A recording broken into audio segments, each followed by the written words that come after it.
Bonjour à tous et bienvenue dans une nouvelle vidéo sur JavaScript et aujourd'hui nous allons créer un jeu. Bon attention, nous allons créer un petit jeu basé sur les connaissances que nous avons acquises jusqu'à présent si vous avez suivi cette formation.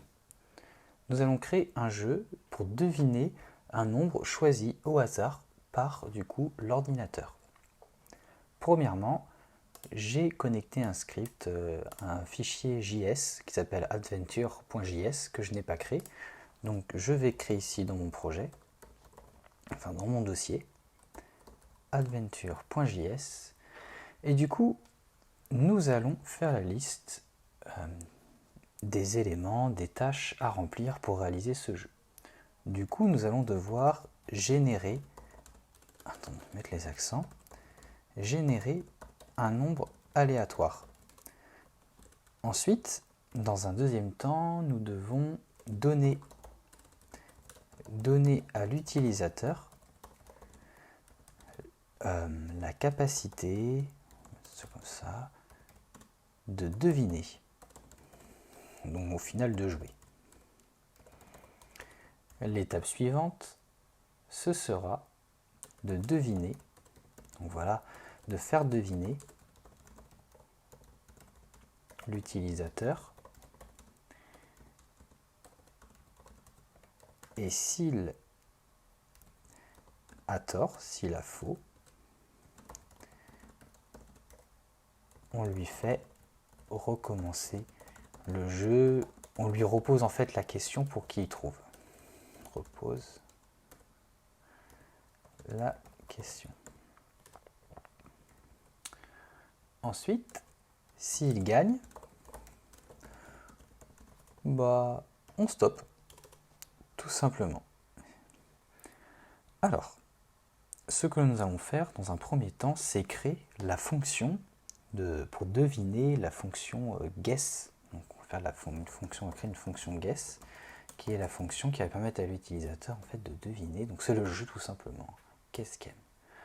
Nous allons donc créer une variable, donc je vais mettre let randomNr, qui va en prendre en valeur un nombre aléatoire. Donc nous allons faire mass random, nous avons vu dans les vidéos précédentes. Hop. Et nous allons faire un console log de cette valeur.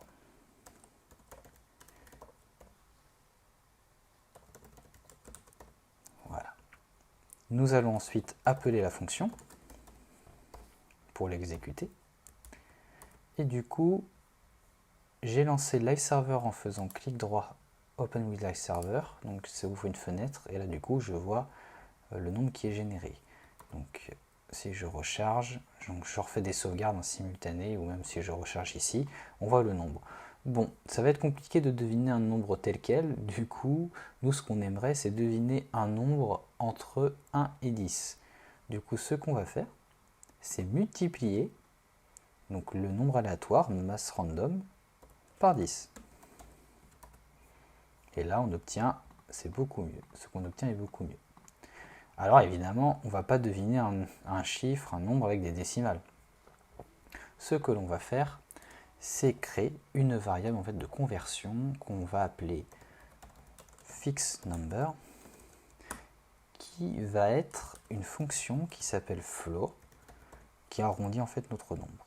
Et donc on va faire floor randomNr.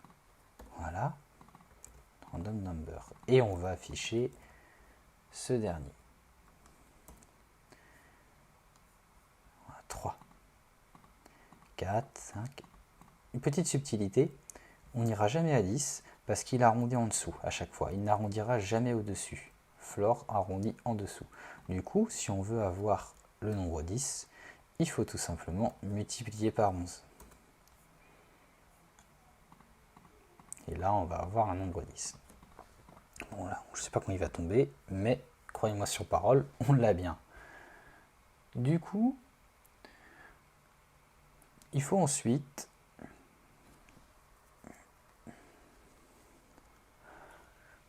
maintenant, comment est-ce qu'on va faire pour le jeu? Enfin, là, on a notre valeur et tout ça. Comment est-ce qu'on fait pour le faire deviner? Du coup, nous avons vu dans les précédentes vidéos plein de boucles, de for, et ce que l'on a besoin, c'est créer une variable guess. Donc on va utiliser, en fait, on va demander à l'utilisateur de deviner. Donc ce guess, ça va prendre en compte ce que souhaite saisir l'utilisateur. Donc on va utiliser le prompt qu'on a vu dans les autres vidéos. Et on veut qu'il devine, voilà, on check si ce nombre est bien celui enregistré par l'ordinateur au moment de l'initialisation du jeu. Pardon, j'ai Siri qui s'est activé. Ce qui veut dire que l'on doit exécuter au moins une fois le script, donc la fonction, tant que le nombre est différent, le nombre saisi par l'utilisateur est différent du nombre enregistré par l'ordinateur. Donc nous avons vu le do while. Voilà, le do while. Et c'est ce qu'on va utiliser pour ce jeu. Du coup, do. Qu'est-ce que l'on fait? On va faire do. Donc on va du coup avant créer la valeur guess. Voilà. Pourquoi je la crée ici? On verra plus tard dans la vidéo pourquoi. Guess est égal à prompt, donc, qui génère la pop-up, devine le nombre, devine un nombre, voilà, entre 1 et 10. Ensuite, bon, je vais faire un console log pour vous montrer ce qui se passe. Donc ce sera, on affichera guess, donc le nombre saisi par l'utilisateur, et random number. Ce que je vais faire, je vais afficher random number, et je veux simplifier, on a retenu ici qu'on convertissait directement en random number. Du coup, ce qu'on peut faire, voilà, on peut du coup remplacer random number par ça, et du coup prendre cette fonction là, faire un coupé et remplacer l'ensemble. Voilà, comme ça évite d'avoir plusieurs variables. Là on a vraiment le nombre aléatoire qui est l'arrondi d'un nombre aléatoire multiplié par 11. Voilà. Du coup, à l'intérieur de ce do, bien sûr, on va faire avant le while tant que guess est différent de random number. Très simple. Voilà. Donc là, notre do while, il est prêt. À l'intérieur, nous allons checker. En fait, on va afficher un message pour chaque cas. Donc si le nombre aléatoire est plus grand que la variable guess, que le nombre saisi par l'utilisateur, on affiche un message trop petit. Sinon, si le chiffre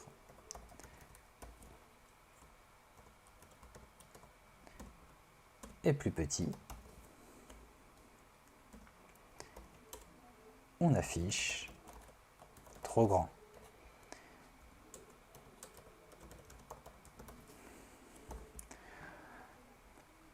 Donc voilà, ça c'est fait, on enregistre, du coup on rentre dans la boucle, on demande à l'utilisateur de deviner un nombre entre 1 et 10, bon là on l'affiche, mais c'est anecdotique, c'est juste pour le suivi, on demande, voilà, s'il est plus grand, si le nombre saisi est plus petit que le nombre enregistré par ordinateur, on affiche trop petit, sinon, voilà, si le nombre aléatoire est plus petit que le nombre que l'on a saisi, on marque trop grand, jusqu'à, du coup on va boucler, on va faire le do, on va boucler tant que on n'aura pas trouvé le nombre exact, tout simplement.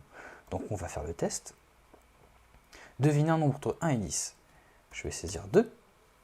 2. Ah, en plus il a mis 0, donc trop grand. Donc là, si je tape 3, je vais toujours être trop grand. Et si je tape 0, 0, 0. Pas de problème. On va recommencer, on va essayer de relancer. Pardon. On va relancer. On va faire 10. Trop grand. 8. Trop petit. 9. Voilà, le jeu est terminé. Donc voilà. Alors là, c'est un jeu très simple, hein, mais ça reprend ce qu'on a vu dans les vidéos précédentes. Alors, je vais vous expliquer un petit problème qui serait généré en fait si on avait un guess directement déclaré dans le do. Si je supprime le guess ici, et que je fais let guess, je recharge, on va voir ce qui se passe. Une coq référence erreur guess is not defined. Ce qui se passe, c'est que le guess n'est pas déclaré dans la fonction, et en fait déclaré dans une boucle, ce qui fait que lorsqu'on sort du while, enfin lorsqu'on en sort et qu'on arrive ici, eh bien, guess n'existe pas. Lorsqu'on arrive à cette fonction au while pour checker s'il est différent, eh bien, le guess n'existe tout simplement pas, parce qu'il existe à partir d'ici, et sorti d'ici, il est en dehors de ce qu'on appelle le scope, il est en dehors de son do, du coup il n'est nulle part ailleurs. Voilà pourquoi on déclare le let, le guess, on préfère déclarer ici la variable sans rien lui attribuer directement ici. Voici l'explication, et donc c'est une introduction à ce que l'on verra plus tard, ce qui a donc une notion en JavaScript qui s'appelle le scope. Donc voilà, c'est tout pour cette vidéo. Si elle vous a plu, n'hésitez pas à mettre un pouce bleu, un commentaire si vous avez des questions, n'hésitez pas à partager. Enfin, en tout cas, ça me fera plaisir de répondre à vos questions si vous les laissez dans les commentaires. En attendant, je vous laisse, je vous dis à bientôt dans une prochaine vidéo, donc sur JavaScript ou sur un autre domaine en développement web. À bientôt.